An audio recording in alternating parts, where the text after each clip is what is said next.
يا نبي سلام عليك، يا رسول سلام عليك، يا حبيب سلام عليك، صلوات الله عليك.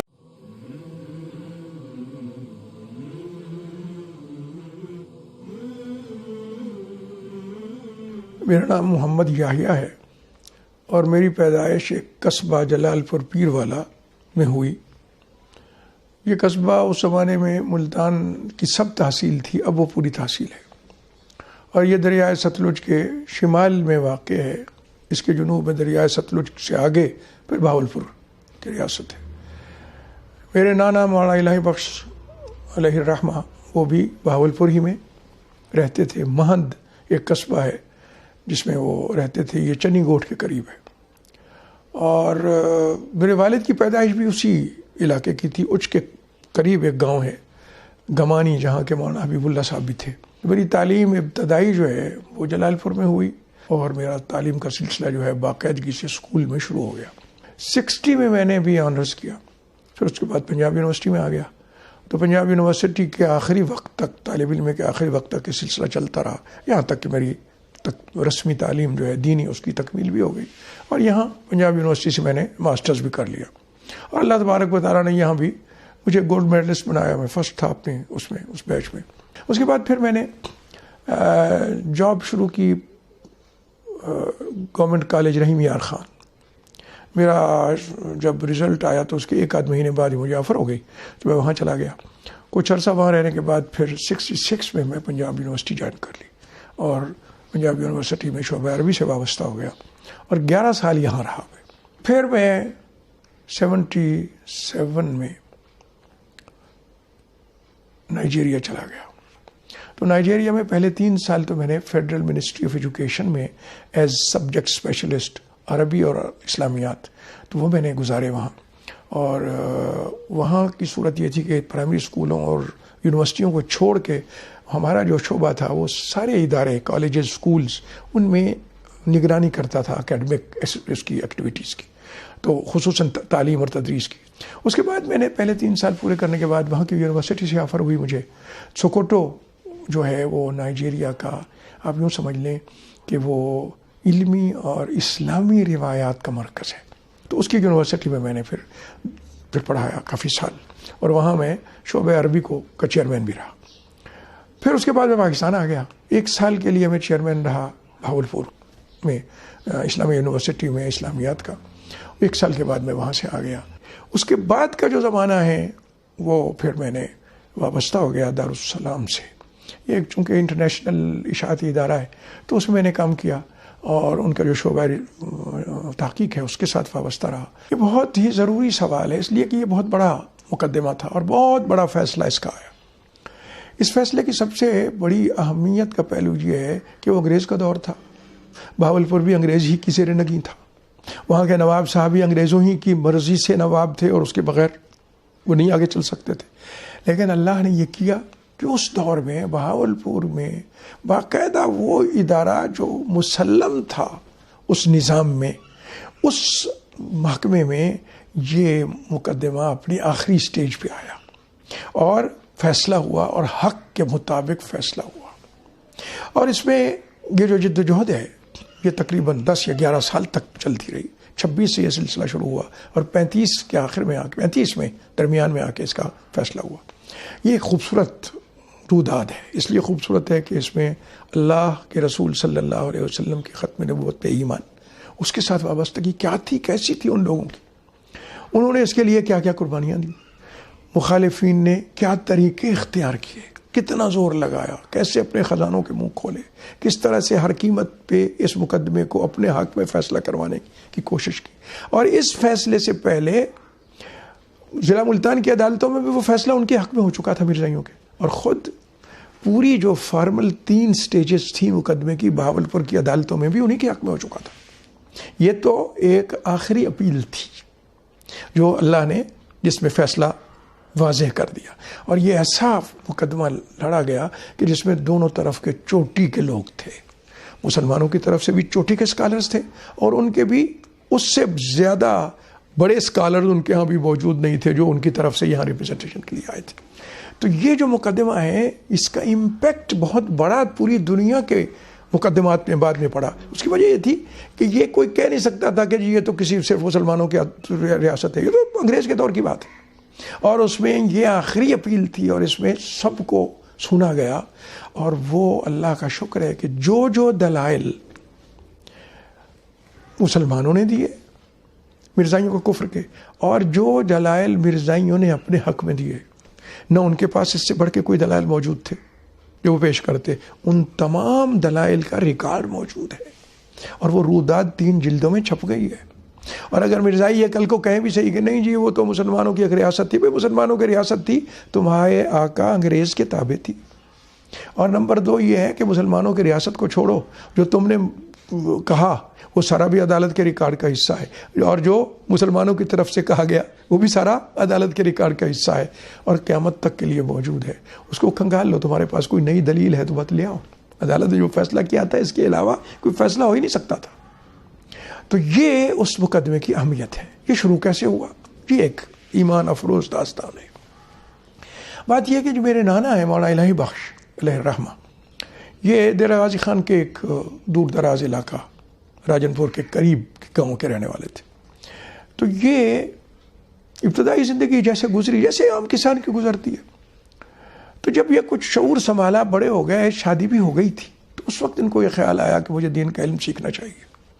تو اس دین کے علم کو سیکھنے کے لیے انہوں نے جو طریقہ کار اختیار کیا وہ یہ تھا کہ وہ فصل کے زمانے میں، فصل کی کٹائی کے زمانے میں محنت کرتے تھے. اور چونکہ وہ ماشاءاللہ کبھی ہیکل تھے، مجھے بھی یاد ہے ان کی شکل و صورت، تو وہ بہت سارا گندم اکٹھی کر کے تو وہ گھر میں سال کا خرچ جو ہے گندم کی صورت کا وہ رکھ دیتے تھے. اور اس زمانے میں یہی تھا کہ گھر میں گندم سال کی موجود ہے تو بے فکری ہے. کوئی جانور وغیرہ گھر کے لوگ پال لیتے تھے، وہ گائے وغیرہ، اس گائے یا بکریاں یہ، اور اس کے ذریعے سے گھر کا گزارا چلتا تھا. اور وہ فصل کے علاوہ، دنوں کے علاوہ، وہ جو مہینہ 1.5 مہینہ ہوتا ہے اس کے علاوہ وہ تعلیم حاصل کرتے تھے. اسی طرح سے انہوں نے تعلیم حاصل کی اور اللہ تبارک و تعالیٰ نے ان کو یہ ملکہ دیا اپنی اس لگن کا اور ان کا جو شوق تھا دین علم کا، کہ وہ بہت سارے بڑے بڑے اساتذہ کے استاذ ہوئے. اور جب انہوں نے تعلیم کا یہ سلسلہ جاری کیا تو اتفاق یہ ہے کہ کچھ عرصہ انہوں نے لودھرا میں بھی پڑھا. تو لودھرا ضلع ملتان کا ایک تحصیل تھی اس زمانے میں. تو جن استاد سے انہوں نے پڑھا وہ دیکھتے تھے کہ یہ ان کی ایک بچی بھی ہے، ان کی بیوی کا انتقال ہو گیا ہے اور یہ تعلیم جاری رکھنی ہے. تو انہوں نے ایک حل پیش کیا اس کا، اور حل یہ پیش کیا کہ آپ ایسے کریں کہ آپ کو میں اپنی بیٹی کا رشتہ دے دیتا ہوں، آپ کا گھر آباد ہو جائے گا، اور جو آپ کی بیٹی ہے چھوٹی اس کو بھی ایک ماں مل جائے گی. اور میرے گھر میں چونکہ انہوں نے رہنا ہوگا، یہاں آپ وہ میرے گھر میں رہ سکتی ہیں، آپ کے پاس الگ گھر نہیں ہے، تو اس بچی کا نکاح میں اپنے بیٹے سے کر لیتا ہوں. بہت چھوٹی سی بچی تھی، چند سال کی، تو ان کا نکاح جو ہے وہ ان کے بیٹے سے جس کا نام عبدالرزاق تھا اس سے کر دیا گیا. اور میرے نانا نے شادی جو ہے دوسری وہ اپنے اس استاذ کی دختر اور عبدالرزاق کی بہن سے کر لی. پھر کچھ عرصے بعد ان استاذ صاحب کا انتقال ہو گیا. اس زمانے میں میرے نانا وہاں پڑھا رہے تھے مہد میں، تو یہ عبدالرزاق ان کے پاس چلا گیا پڑھنے کے لیے، اپنی تعلیم کو مکمل کرنے کے لیے. تو وہاں پڑھتا رہا.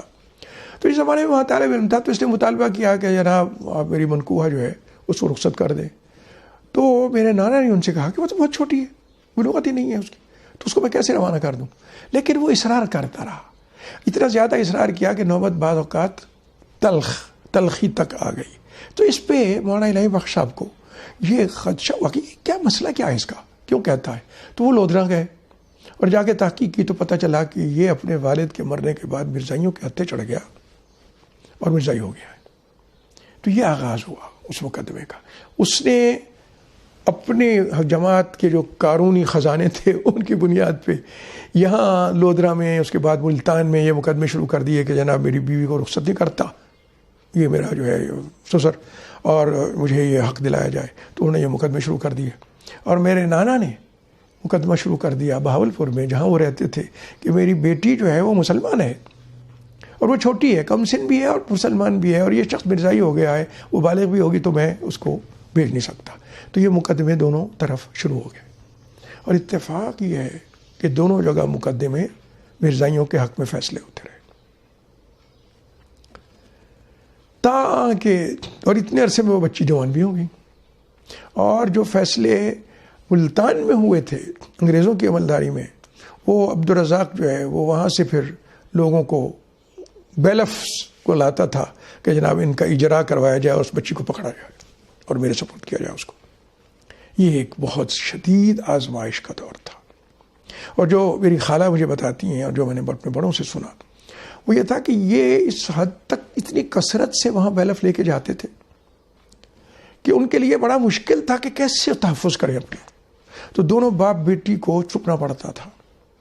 اور یہ ان کا دور تھا ایسا کہ وہ ارد گرد کے جو لوگ تھے، جو میرے نانا کے کچھ شاگرد تھے، کچھ ان کو جانتے تھے، جو کچھ ان کے علم و فضل سے واقف تھے، تو ان کے گھروں میں جا کے چھپنا ہوتا تھا. اور پتہ ہوتا تھا، اس کی ایک وجہ یہ تھی کہ چاہے وہ بیوی جو تھیں، دوسری بیوی میرے نانا کی، وہ میرے نانا کے گھر میں تھیں، لیکن بھائی وہ تھا.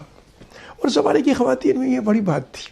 تو وہ بعض اوقات اندر سے کوئی نہ کوئی کسی نہ کسی صورت میں پتہ بھی چل جاتا تھا باتوں کا. تو ان کو پتہ تھا کہ کہاں چھپ سکتے ہیں. تو وہ جن گھروں میں چھپنے جاتے تھے ان کو اندازہ تھا. تو وہ ان گھروں میں چھپنے کی بجائے وہاں جو اناج رکھنے کے لیے بڑے بڑے وہ بنائے جاتے تھے کچی مٹی کے، جن کو ہمارے یہاں اس علاقے میں کلہوٹی کہتے تھے اور یہاں پڑولا کہتے، تو وہ ان کے اندر چھپنے پہ مجبور ہوتے تھے تاکہ سراغ نہ لگ سکے. اور یہ ایسا بار بار ہوتا تھا. اور میری خالہ بتاتی ہیں کبھی کبھار ایسا ہوتا تھا کہ دونوں باپ بیٹی کو بھاگ کے وہ پہنچنے والے ہیں، پتہ چلتا تھا کہ یہ سڑک پہ ہے، تو وہ باپ بیٹی کو ننگے پاؤں بھاگنا پڑتا تھا اور کسی نہ کسی ایسی جگہ پہ جا کے. اور اللہ نے اس زمانے میں حفاظت کی کہ ان بیلفوں کے آنے اور برآمد کرنے کی کوشش ساری اللہ نے ناکام رکھی. میرے نانا کو انتظار یہ تھا کہ یہ فیصلہ جو ہے بہاولپور میں ٹھیک ہو جائے گا. مسلمان سارے ججز تھے اور ایک عام لوگوں کا خیال یہ بھی تھا کہ یہ بہرحال مسلمان ریاست ہے، لیکن وہاں بھی وہ فیصلے سارے ان کے خلاف ہوتے رہے تاکہ آخری جو فیصلہ ہے وہ بھی خلاف ہو گیا. ایک صورت رہ گئی تھی، ایک جوڈیشل کمیشن موجود تھا. اب یوں سمجھ لیں کہ سپریم ایک عدالت موجود تھی جس کے سربراہ نواب صاحب خود تھے. تو آخری امید یہی تھی کہ وہاں اپیل کی جائے، لیکن نواب صاحب تک پہنچنا، اور یہ غریب آدمی، فقیر آدمی جو بہت تھوڑے سے پیسوں کے ساتھ گھر کا خرچ چلانے پہ مجبور، تو ان کے پاس ایسے وسائل نہیں تھے. تو انہوں نے ایک طریقہ سوچا، اللہ نے ان کے دل میں ڈالا، اور وہ یہ کہ انہوں نے سنا ہوا تھا کہ نواب صاحب جب دیرا نواب سے نکل کے بہاولپور کو جانے کے لیے روانہ ہوتے ہیں گاڑی پہ، تو اگر وہی وہاں کوئی کھڑا ہو سائل اور راحت میں کاغذ عرضی پکڑی ہوئی ہو تو وہ رک جاتے ہیں. یہ بھی اچھی باتوں میں سے ایک بات تھی. تو یہ اسی طرح کھڑے ہو گئے جا کے اکیلے. تو ایک بزرگ صورت انسان کو انہوں نے دیکھا، نواب صاحب کی گاڑی رک گئی. تو انہوں نے جو ان سے گفتگو کی وہ یہ تھی کہ انہوں نے کہا نواب صاحب دیکھیے، میں آپ کے پاس اس لیے آیا ہوں کہ میں اللہ کے رسول صلی اللہ علیہ وسلم کی امت کی ایک بیٹی، جو میری بیٹی ہے، جو اسی کا حصہ ہے، اس کے تحفظ میں جو میں کر سکتا تھا آپ کی ریاست کی عدالتوں میں سے آخری عدالت پہنچ گیا. اب میں آپ کو یہ کہنے آیا ہوں کہ اس کے بعد کی ذمہ داری آپ کی ہے. اور کہا کہ سارے فیصلے کیا تمہارے خلاف ہو گئے؟ سارے فیصلے ہو گئے، اب تو آپ کا آخری جوڈیشل کمیشن ہے. تو انہوں نے کہا، وہیں اپنی گاڑی کے بونٹ پہ اس کو رکھا درخواست کو، اور اس پہ لکھ دیا کہ کمیشن کے سربراہ کی حیثیت سے کہ فلاں جج صاحب اس اپیل کو سنیں. اور کہا بابا میرے پاس آنے کی ضرورت ہو اگر تو یہی طریقہ ہے. انہوں نے کہا ٹھیک ہے. اور وہ درخواست لے کے اس جج کے پاس جس کا جوڈیشل کمیشن کے سربراہ کے طور پہ نواب صاحب نے جس کا نام لکھا تھا، جس کے نام، اس کے پاس چلے گئے اور اس مقدمے کا آغاز ہو گیا. یہ 26 سے قصہ شروع ہو رہا تھا اور یہ 32 میں آ کے یہ نوبت آئی کہ سارے فیصلے ان کے خلاف ہو گئے اور وہ چھپتے بھی پھرتے تھے. اور ان کا معاشی حالت ایسی ہی تھی کہ میری خالہ بتاتی ہیں کہ کبھی جب تاریخ ہوتی تھی بہاولپور میں تو جانے کے لیے اکثر اوقات کبھی کبھار پیسے ہوتے تھے کہ وہ پیدل چنی گوٹ جاتے تھے، 2-3 میل چل کے وہاں سے کسی گاڑی میں بیٹھتے تھے اور بہاولپور اترتے تھے اور پیش ہو جاتے تھے. اور اکثر اوقات یہ ہوتا تھا کہ وہ 2 دن پہلے چلنا پڑتا تھا، پیدل جانا پڑتا تھا، اور یہ ایک بہت لمبا سفر تھا جو تقریباً 60-65 میل کا. تو وہ پیدل 2-3 دن میں وہاں جا کے پہنچتے تھے اور سامنے تل کے پیش ہوتے تھے. دیکھیے اس امت کے علماء نے، ان لوگوں نے ختم نبوت کے عقیدے کی حفاظت کے لیے کیا کچھ کیا ہے، کیسی کیسی مشقتیں اٹھائی ہیں، کیسی کیسی باتیں برداشت کی ہیں.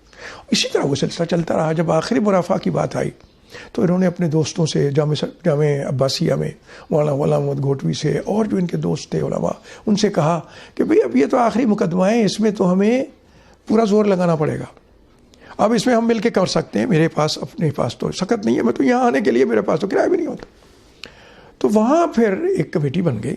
مولانا غلام محمد گھوٹوی صاحب اور ایک کولو تارڑ کے ایک مولانا عبد الرحمن صاحب تھے، ان کو پہلے تو پیش کیا گیا. انہوں نے جو گواہی دی مرزائیوں کے خلاف اور ختم نبوت کے حوالے سے کہ جی یہ مسلمان نہیں رہتا کوئی اگر کسی اور نبی پہ اللہ کے رسول صلی اللہ علیہ وسلم کے بعد، تو ان کی جو بات ہے اس کے بعد ایک اس مقدمے کی یا اس اپیل کو ایڈمٹ کر لیا گیا، ہیئرنگ کے لیے، سماعت کے لیے وہ اس کو منظور کر لیا گیا. اور اس کے بعد پھر یہ ایک سلسلہ ہوا اور میرے نانا نے یہ کہا کہ جی مجھے کچھ ضرورت نہیں، میں اب جس طرح آتا ہوں میں اسی طرح آؤں گا، آپ یہ انتظام کریں کہ علماء بھی آئیں. انہوں نے مل کے، اور اس وقت حضرت مولانا انور شاہ کاشمیری علیہ الرحمہ ان کے علم کا توتی بولتا تھا، تو ان سے رابطہ کیا اور انہوں نے اپنے اور ساتھیوں سے، مولانا شاہ جہان پوری، مولانا مفتی شفیع صاحب اور بھی لوگ تھے، مرتضی حسن صاحب، ان کو انہوں نے کہا کہ جی یہ مسلمانوں کی طرف سے بطور گواہ پیش ہوں گے. یہ گواہی دینی تھی نا، گواہ یہی طریقہ ہوتا ہے عدالت کا کہ یہ گواہ پیش ہوں گے اور گواہی دیں گے اور وہ گواہی مکمل ہوگی اور ان پہ جرابی ہوگی. اور مرزائیوں نے اس مقدمے کے لیے ان کا جو اس زمانے میں بہت بڑا شمس، بہت بڑا جو ان کا مناظر تھا اور ان کا مایہ ناز اسکالر تھا اور جو سمجھا جاتا تھا کہ اس کو ہم نے خاص طور پہ تیار کیا مسلمانوں کے خلاف، تو وہ آیا اور ان کے اور بھی لوگ اس کے ساتھی تھے. تو یہ مقدمہ پھر 3 سال تک چلتا رہا. اس 3 سال میں بھی مولانا الہی بخش صاحب مرحوم جو ہیں وہ اسی طرح پیدل، اور کبھی گاڑی کا کرایہ میسر آ گیا تو اس پہ وہ آتے تھے اور مقدمے کے فریق بنتے. اس دور میں ایک اور آزمائش شروع ہو گئی. ایک تو تھی کہ یہ مقدمہ چل رہا تھا لیکن انگریزوں کی عدالتوں کے فیصلے تو خلاف تھے ان کے. باولپور سے بیلف نہیں جاتا تھا برآمدگی، اس لڑکی کی برآمدگی کے لیے، لیکن ملتان سے جاتے تھے. یہ تو تھا. اس کا اور شروع ہوا. انہوں نے سوچا کہ بھئی اگر یہ مقدمہ اسی طرح چلتا رہا، اور انہیں پتہ تھا کہ اب جس سطح کے لوگ آگے ہیں علماء میں سے، مسلمانوں کی طرف سے، تو یہ سارا مقدمہ ان کے خلاف چلا جائے گا. انہیں معلوم تھا، تو انہوں نے ایک دوسرا طریقہ اختیار کیا. آپ سوچئے کہ ایک ایسا آدمی ہے جس کا ایک کمرے کا گھر ہے، جس کے پاس اتنے پیسے نہیں ہیں کہ وہ مقدمے کی پیشیوں کے لیے کرایہ جا سکے، اس کو انہوں نے پیشکشیں شروع کر دی. اس زمانے میں 30s میں 32 سے 35 تک کا زمانہ ہے، انہیں لاکھوں روپے کی پیشکشیں کی گئیں. اور لاکھوں روپے کی پیشکش اس لیے نہیں کہ ہمیں آپ مسلمان مان لیں، نہیں، پیشکش اس لیے کی گئی کہ مولوی ہے مانے گا نہیں، اس لیے کی گئی کہ ہم طلاق دے دیتے ہیں، طلاق قبول کر لو اور مقدمہ واپس لے لو، بس یہ اتنے لاکھ لے لو. لیکن ان کو اللہ نے ان کے دل میں القاء کیا. انہوں نے کہا نہیں، یہ میری بیٹی کا مسئلہ نہیں ہے، اور بھی اسلام کی بیٹیاں اسی طرح ہی ہے. اب میں اس مقدمے کو لڑوں گا، تمہارے لاکھوں روپے ایک دن کی حیثیت بھی نہیں رکھتے. وہ رد کر دیا انہوں نے یہ شرط کہ طلاق ہم دیتے ہیں، مقدمہ واپس لے لو، تیری بیٹی تو تیرے گھر میں رہے گی. آگے آپ دیکھیے، پھر اس کے بعد اس علاقے میں مرزائیوں نے زمینیں خریدی مربوں کے حساب سے، اور اپنی پیشکش کو لاکھوں روپے کے ساتھ زمین کے مربے اس میں شامل کر دیے. وہ بھی پائے استحقار سے ٹھکرا دی گئیں. بیٹی بالغ ہو چکی تھی، اس کی سوتیلی ماں کے ذریعے سے یہ پیشکشیں اس کو ہوتی رہیں کہ تیرا باپ تو بوڑھا ہے، تیری ساری زندگی پڑی ہے. اس نے اس طرح کی کسی بات کو سننے سے انکار کر دیا. اور حقیقت میں تو سب سے بڑا جو ثبات ہے، ثابت قدمی ہے، وہ انہی دو کی ہے، باپ کی اور بیٹی کی. پھر آپ کو اور بتاؤں، جب آخر دور آ گیا، فیصلہ دونوں طرف سے سامنے، بات شواہد آ گئے، دلائل پورے ہو گئے، شہادتیں آ گئیں، جرح جو کرنی تھی انہوں نے وہ بھی کر لی. اب آخری دور تھا تو اس زمانے میں ایک انہوں نے اور چال چلی. اور چال یہ چلی کہ یہ مقدمہ فیصلہ نہ ہو. اس عبدالرزاق کو انہوں نے لیا، اس کے دوستوں کے ذریعے سے اس کو بلایا کہ چلیں ہم پکنک کرتے ہیں دریا ستلج کے کنارے، لودھران کے بالکل پاس ہے. تو پکنک کے لیے لے گئے، اس کے کھانے میں کچھ ملا دیا، وہ بے ہوش ہو گیا تو اس کو پانی میں ڈال دیا، مار دیا اور درخواست دائر کر دی کہ جی وجہ نزاع ختم ہو گئی. اب سوچیے ذرا ان کے تدبیریں، وجہ نزاع ختم ہو گئی، بندہ مر گیا. اب اس مولوی کو کیا تکلیف ہے، اس لڑکی کو کیا تکلیف ہے، وہ تو مر گیا ہے، اس لیے مقدمے کی ضرورت نہیں رہی. اب جو مرحلہ تھا یہ زیادہ مشکل تھا. اب صرف یہ نہیں کہ ان فاقہ مست باپ بیٹی نے یہ مقدمہ کسی طرح سے پورا کرنا تھا، لڑنا تھا، بلکہ یہ اب مقدمہ ان کو ساتھ لڑنا پڑ گیا کہ نہیں جناب چاہے وہ مر گیا ہے، جو اصل سوال ہے وہ بہت اہم ہے. پھر وہ ساری پیشکشیں مربوں کی اور لاکھوں روپوں کی وہ اس لیے ہو گئیں کہ یار یہ تو نہ لڑو، کم سے کم مر چکا ہے وہ. اب یہ اس مقدمے میں لڑنے میں تو ویسے بھی ہم کوشش کریں گے کہ وہاں نہیں سنا جائے گا، اس کی سماعت سے باز آ جاؤ، یہ لے لو، ہم اس کی سماعت تو رکوا دیں گے، لیکن سماعت سے باز آ جاؤ، پیسے لے لو، ہمارا کام آسان کر دو. اللہ کا شکر ہے کسی پیشکش نے، کسی بڑی سے بڑی بات نے کوئی اثر نہیں کیا. اور میں سمجھتا ہوں کہ اس باپ بیٹی کی رات کی آہوزاری نے یہ کیا کہ وہاں وہ اس بات میں بھی ہار گئے کہ مقدمہ آگے نہیں چلے گا، وہاں یہ فیصلہ بھی آ گیا. مولانا الہی بخش اور ان کی بیٹی کی طرف سے موقف پہ ڈٹ جانے کی وجہ سے یہ فیصلہ بھی آ گیا کہ نہیں، اس فیصلے کا، اس مقدمے کا انجام پورا ہوگا اور فیصلہ تک پہنچیں گے اور سنایا جائے گا.